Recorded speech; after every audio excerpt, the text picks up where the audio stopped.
ব্লকে এসেছি। এখানে কিছু অঞ্চলে আমরা দেখতে পাচ্ছি ফুলহারের জল ঢুকেছে, তার জন্য প্রায় 9টা গ্রাম এফেক্টেড হয়েছে। যে মানুষগুলো আছে তাদেরকে বিভিন্ন ধরনের সহযোগিতা আমরা প্রোভাইড করছি, স্নান থেকে শুরু করে আরও যা যা প্রয়োজন তাদেরকে শিফট করারও ব্যবস্থা করা হচ্ছে এবং স্বাস্থ্য ক্যাম্প করা হচ্ছে। যারা পশুদের খাবার আছে সেটা ব্যবস্থা করা হচ্ছে মাননীয় মুখ্যমন্ত্রীর নির্দেশ অনুযায়ী। আজকে রিভিউ করা হলো এবং যারা জমি হারিয়েছেন তাদের পাট্টার জন্য বলা হয়েছে, স্বাস্থ্য শিবির করা হচ্ছে। আশা রাখছি তাদের কোনো অসুবিধা না হয়, এটা ব্লক প্রশাসন পানিটা টিউবওয়েলস করছি, তার সঙ্গে ট্যাঙ্কার্স করে জল প্রোভাইড করছি, যাতে কোনো অসুবিধা না হয় সেটাতে। আমরা ওয়াটার অ্যাম্বুলেন্স একটা করেছি, যেখানে কোনো মেডিকেল এমার্জেন্সি হলে সেটা টেক কেয়ার করা হবে। তার সঙ্গে সাফিসিয়েন্ট অ্যান্টিভেনামস আমাদের PHC level as well as rural hospital লেভেলে অ্যাভেলেবেল আছে। আশা রাখছি কোনো অসুবিধা হবে।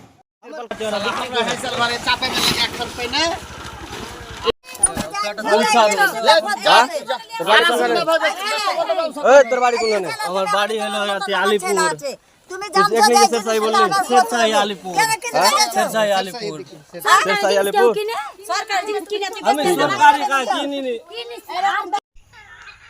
একটা লোক এসেছিল, একটা ছেলে তিরপাল, সরকারের তিরপাল বেচতে আমরা দেখেছি।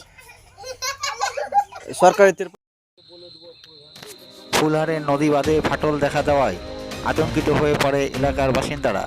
ফুলহার নদী বাঁধের পরিস্থিতি ঘুরে দেখেন মালদা জেলা পরিষদের প্রাক্তন সভাধিপতি বিজেপির দক্ষিণ মালদার সাধারণ সম্পাদক গৌরচন্দ্র মণ্ডল। তিনি বাঁধের পরিস্থিতি দেখে দ্রুত মেরামতির দাবি জানান। এই প্রসঙ্গে মানিকচকের তৃণমূল বিধায়ক সাবিত্রী মিত্রকে ধরা হলে তিনি বলেন, নদীরপুরবাসীকে তিনি কোনো। আর ইতিমধ্যে আমরা সবাই জানি যে কোশির জল ছাড়া হয়েছে প্রচণ্ড হারে, 3.5 ফিট জল বাড়বে। আর সেই নাজিরপুর আর মথুরাপুর গ্রাম পঞ্চায়েতের মাঝামাঝিতে কাকরিবাদ্দা 2 বলা হয়। কাকরিবাদ্দা প্রাইমারি স্কুল থেকে অজয় মণ্ডলের বাড়ি অবধি জীবনে 20-30 বছর হয়ে গেছে ইরিগেশন দপ্তর বাঁধের কোনো রিপেয়ারিং করেনি। বৃষ্টিতে চলাচলের অযোগ্য, গোটা জঙ্গলে ভর্তি বাঁধ, বাচ্চা ছেলেমেয়েরা স্কুলে পড়তে বা লোকেরা বাজার করার জন্য অসুবিধা, অথচ কোনো দিন ধ্যানই দেয়নি। অর্থাৎ ইরিগেশন দপ্তর এতদিন ঘুমিয়ে আছে, এখনও ঘুমিয়ে আছে যে তার বাঁধের কি অবস্থা। বড় বড় র্যানকার তো নদী পাশেই আছে, যদি আজকে 3-3.5 ফিট জল বাড়ে তাহলে পুরো নাজিরপুর কোনো মালদা ভাসবে এই বাঁধের জন্য। পাশাপাশি এইখানে দেখেছি যে তারা কোথায় যে ঘুমিয়ে আছে, এখন তারা দেখতে পাচ্ছে না। ইরিগেশন দপ্তর কোটি কোটি টাকা খরচ করছে বিভিন্ন জায়গায়, বিভিন্ন বাঁধে খাতা কলমে দেখাচ্ছে, তাহলে এই বাঁধ 20-25 বছর থেকে কেন রিপেয়ারিং করা হয়নি।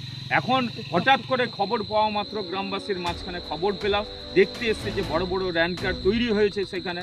ইরিগেশন দপ্তর উচিত আছে ইমিডিয়েটলি সেখানে কাজ করে নেওয়া, বাঁধটাকে হাই করে দেওয়া, জঙ্গল পরিষ্কার দেওয়া, র্যানকাটগুলো বন্ধ করে দেওয়া। কিন্তু আজকে যা ভয়াবহ অবস্থা যে কোশির জল ছাড়ছে, আর তার জন্য এইখানে ভয়ঙ্কর একটা বিপদ ঘটতে পারে। আর এর জন্য সরকার দায়ী, এর জন্য ইরিগেশন দপ্তর দায়ী, যে তারা বাঁধের দায়িত্বে আছে গোটা সমস্তটা বাঁধের, অথচ এতদিন থেকে এটা দিয়ে যাতায়াত করছে, মানুষের চলাচলের অযোগ্য, বড় বড় রেনকার তৈরি হয়ে আছে বড় বড় গর্তের মধ্যে, বাঁধ নিশ্চিহ্ন হয়ে গেছে এইখানে, অথচ ওদের চোখে পড়ছে না। তাহলে যেখানে টাকা আত্মসাৎ করার জায়গা সেটা তাদের চোখে পড়ছে, এটা ছোট কাজ তো চোখে পড়ছে না। পরে মানুষ যখন বিপদে পড়বে, ডুবুক, সেখানে প্রচুর টাকা কামা হবে, তবে ইরিগেশন দপ্তর সেটা এসে কাজ করবে। খুবই খারাপ। আমার জ্ঞান তো মানে যখন থেকে জ্ঞান হয়েছে তো শুধু বাঁধের এই লাল মাটির কাজ হয়েছে, তাছাড়া আর কিছু নেই। রিপেয়ারিং বা আজ পর্যন্ত আমি কোনোদিন দেখিনি। আমার বয়স প্রায় 28 বছর হয়ে গেল, আমি এসে দেখিনি কখনো। বাঁধের যা অবস্থা দেখতে পাচ্ছি যে কবে থেকে জল এখন কি অবস্থা? অবস্থা খুবই শোচনীয় আছে। এখন যদি মানে সময় থাকতে যদি এর ব্যবস্থা না নেওয়া হয়, ভূতনির মতো আমাদেরকেও ওই রকমভাবে দিন দেখতে হবে, কাঁদতে হবে। কি হয়েছে, বাঁধে কি ফাটল দেখা দিয়েছে? ফাটল না, ওই জল এসছে দিয়ে জল গেছে যে বাঁধটা কেটে গেছে। কেটে গেছে? হ্যাঁ, কত জায়গায় এরকম কাটা এইরকম মোটামুটি 4-5 জায়গায় হয়ে আছে। কাটা আছে? হ্যাঁ, 4-5 জায়গায় এরকম একদম সেম, কোথাও এর থেকে বড় আছে, অনেক জায়গায় জঙ্গলে ঢাকা আছে, দেখা যাচ্ছে না। তো সংখ্যাটা আরো বাড়তে পারে? আরো সংখ্যা বাড়তে পারে। আচ্ছা। এবার সামনে জঙ্গল আছে, ওদিকে ঢোকা যাচ্ছে না, হয়তো আরো হতে পারে। কোনোদিন কি কাজ হয়েছে এগুলোতে? না, আমার সামনে তো কেন তো তাই মানে এইরকম রিপেয়ারিং এর কোনো কাজ হয়নি। এই যে এখন শুনেছেন যে কোশি নদীর জল ছেড়েছে, যদি বাই চান্স আপনি সাংবাদিকতা করেন, আমরা ফাটলটার কথা আপনার কাছে আছে, এটুকুটা আপনার কাছে খবর নাই। অলরেডি কাজ শুরু হয়ে গেছে এবং সমস্ত জায়গাগুলোতে কাজ চলছে। জল ওখানে ঢুকতে আমরা দিচ্ছি না, আমরা ওই ম্যানমেড বন্যা করতে দিচ্ছি না। আমাদের এক্সিকিউটিভ ইঞ্জিনিয়াররা ওখানে কাজ শুরু করে দিয়েছেন। যেখানে কালীতলাতে একটা ফাটল হয়েছে, আজকে বলে দিলাম, লোক গেল ওখানে নাজিরপুরে, আমি জল ঢুকতে দেবো না, আমি আরও 5-6টা বুথকে ওখানে আমি ডুবাবো না। আমাদের এখানে প্রশাসন যেভাবে কাজ করছেন, আমাদের সমস্ত মানুষ মানে এখানকার সংগঠন, মানে আমাদের পঞ্চায়েত সমিতি, সরকারি, জেলা পরিষদ, সভাধিপতি, মন্ত্রী, আমরা যেভাবে মানুষের কাছে আছি, সমস্ত সংগঠন, ছেলে পেলে, ছাত্র যুব সবাই মিলে মানুষের কাছে আছে। এখানে নিরপেক্ষভাবে, ফলে এইটা কোনো অসুবিধা নেই, ওখানে ভাগন হবে না। কাজ শুরু হয়ে গেছে।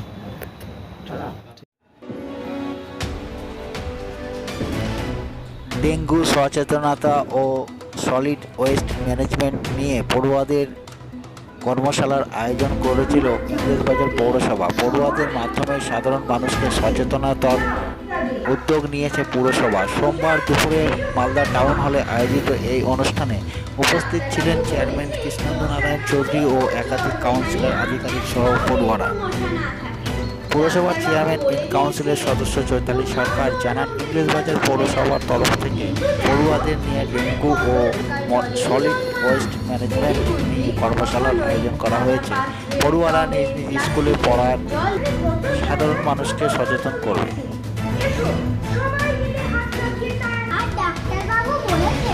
বাড়ির আশেপাশে এমন ফল পরিষ্কার রাখলে নানা রকমের ভাইরাস, ব্যাকটেরিয়া, অনেক জল জমে আছে, এতেও তো মশা ডিম পারতে পারে। বাড়ির জন্য খারাপ হবে না, তখন উল্টে রাখাই ভালো।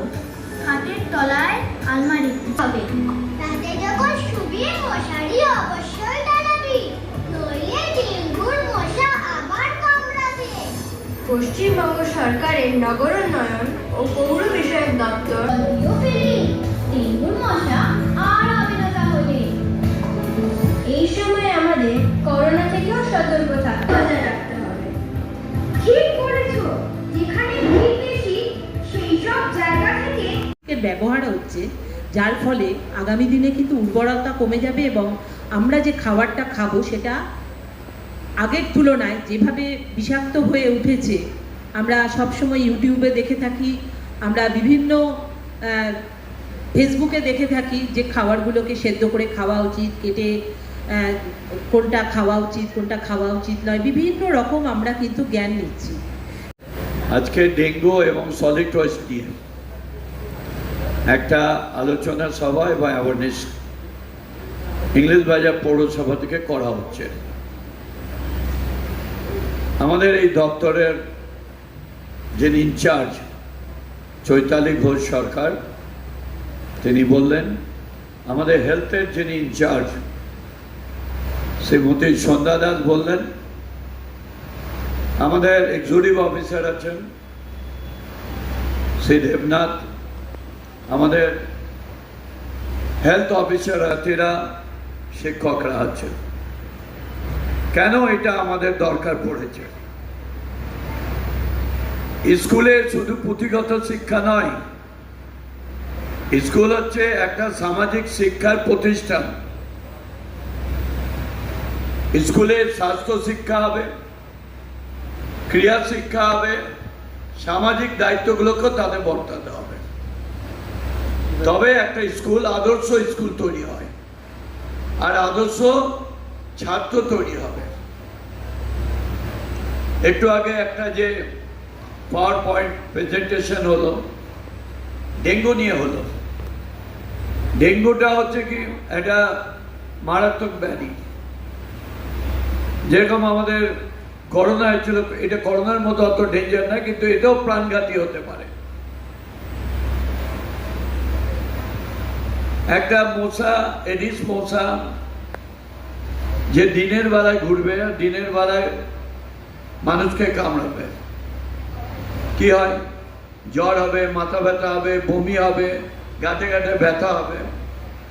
প্রপারলি যদি তাকে হাসপাতালে না নিয়ে যায় তাহলে তার প্রাণঘাতী হতে পারে। আর এটা হচ্ছে যেটা কাগজপত্র অন্য জিনিস থাকে সেটা রাখবে। আমাদের আপনার পরিবারের সদস্য সংখ্যা কত? 5 জন। আমি, আমার স্বামী, আমার 2 সন্তান এবং শ্বশুরমশাই। আমার স্বামীর নাম শ্যামল জানি। গত সপ্তাহে বা আজকে কারো কি জ্বর হয়েছে? না, গত সপ্তাহ থেকে এখনো পর্যন্ত তো কারো জ্বর হয়নি।